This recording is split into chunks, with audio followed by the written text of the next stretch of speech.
Genèse chapitre 1, le verset 1 à 3.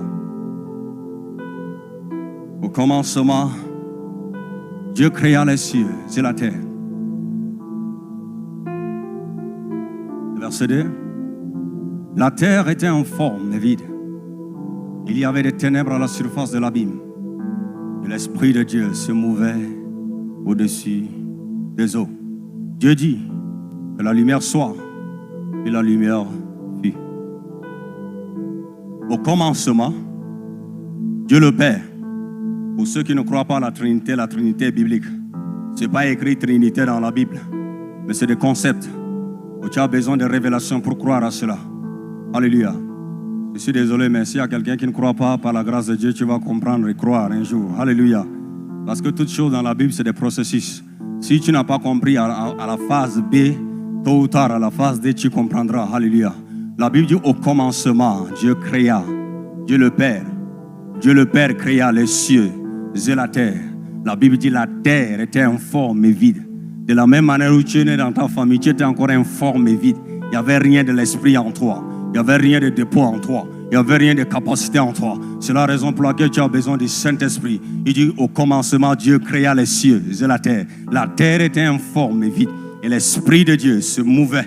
L'Esprit de Dieu se mouvait au-dessus des eaux. Pourquoi le Saint-Esprit se mouvait? Ici, c'est la deuxième personne de la Trinité, le Saint-Esprit, Dieu le Saint-Esprit. Il se mouvait au-dessus des eaux. Pourquoi? Pour activer les données, pour activer ce qui doit être activé. C'est comme ça, il dit, au commencement, Dieu créa les cieux et la terre. La terre était informe et vide. Et l'Esprit de Dieu se mouvait au-dessus des eaux. Le Saint-Esprit était venu pour se mouvoir au-dessus des eaux, afin d'activer quelque chose qui n'était pas encore en existence dans la zone où se ténébrait et vide.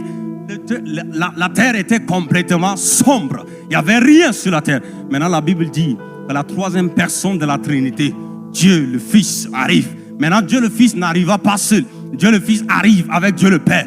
Dieu le Père. Dieu le Père dit que la lumière soit et la lumière fit. Que la lumière soit et la lumière fit ici. Ça, c'est le Fils. La parole, c'est la parole qui a activé la lumière. Le Saint-Esprit, Dieu le Saint-Esprit, était venu simplement pour activer. C'est comme les fils d'électricité. Il était venu câbler ces choses, connecter ces choses. Maintenant, le Saint-Esprit a fini sa part. Dieu le Fils était venu pour activer cela, afin que la lumière soit et la lumière fit. Tu es également la parole. La Bible dit dans Jean chapitre 1, le verset 12. Mais à tous ceux qui l'ont reçu qui? La parole. Il a donné le dynamis, la capacité de devenir des enfants de Dieu. Quand tu reçois Christ, tu deviens cette parole unifiée avec lui. La Bible va plus loin pour dire dans Jean chapitre 1, le verset 14. Il dit la parole s'est faite chair et elle a habité parmi les hommes. Cette parole qui a habité parmi les hommes, tu l'as reçue et vit en toi. Cette parole qui vit en toi active la lumière en toi. Et la lumière qui n'existait pas dans ta famille, par la grâce de Dieu, quand il vient en toi,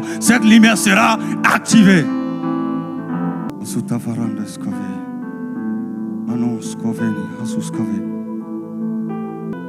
Maintenant, au verset 26, quelque chose s'est passé.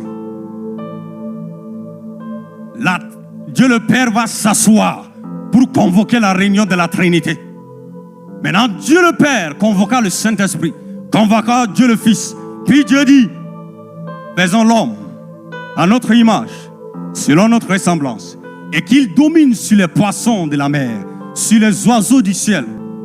Dans Genèse ici, verset 26, il dit, faisons l'homme à notre image, selon notre ressemblance, qu'il domine sur les poissons de la mer, sur les oiseaux du ciel, sur le bétail, sur toute la terre et sur tous les reptiles qui rampent sur la terre. Maintenant, il dit, faisons l'homme à notre image. Maintenant, ils vont prendre de l'argile pour fabriquer l'homme. Maintenant, quand tu prends Papa Armand, tu le prends comme ça, tu vas dire que Papa Armand est créé à l'image de Dieu. Ce qui est en face de moi n'est pas encore l'image de Dieu. L'image de Dieu, c'est l'Esprit de Dieu en lui. Alléluia. Parce que ceci répartira la poussière, sera enterré. Mais le vrai Dieu, l'image du vrai Dieu, identique, est enfouie en toi.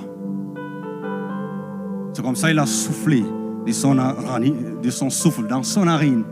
En haut, Allah, il a déposé l'esprit, son esprit en lui, pour qu'il devienne identique. Ce qui te rend identique et semblable à Dieu, c'est son esprit en toi. C'est pas bien chanter, c'est pas bien prêcher, c'est pas bien respecter les activités ecclésiastiques, non. C'est l'esprit de Dieu en toi. Regardez, c'est personnel. Tout ce qu'on est en train de dire ici, c'est personnel. Tu as besoin de développer cela personnellement.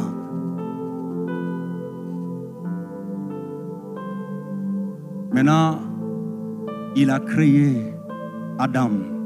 Il a placé Adam dans le jardin d'Éden. Il a placé Adam dans le jardin d'Éden pour opérer, gouverner pour lui. Afin qu'il puisse. La Bible dit, le Seigneur fait de la terre son marchepied et le ciel son trône. Ce qui veut dire que Dieu a établi les hommes sur la terre pour gouverner la terre, opérer sur la terre. Parce que dans le divin plan de Dieu, Dieu a établi l'homme pour que l'homme puisse fonctionner comme lui sur la terre. Si tu te positionnes quelque part, est-ce qu'un sorcier doit te challenger ou te défier? Non, il ne peut pas te défier parce que l'Esprit de Dieu est en toi. La capacité divine est déposée en toi. Et tu as cette autorité de dominer sur toutes les forces qui se lèvent pour défier. Regardez l'histoire de David dans la Bible. Le gars a développé son gloire et l'Esprit de Dieu était manifeste en lui. Un seul général des Philistins défiait tous les généraux de Dieu. Mais quelqu'un qui était quelque part dans le lieu secret et qui connaissait l'esprit qui était en lui, il était apparu et il a défié l'esprit qui défiait toute la communauté chrétienne. Et il a renversé cet esprit. Ce matin, que Dieu te donne la grâce de renverser le Goliath de ta famille au nom de Jésus.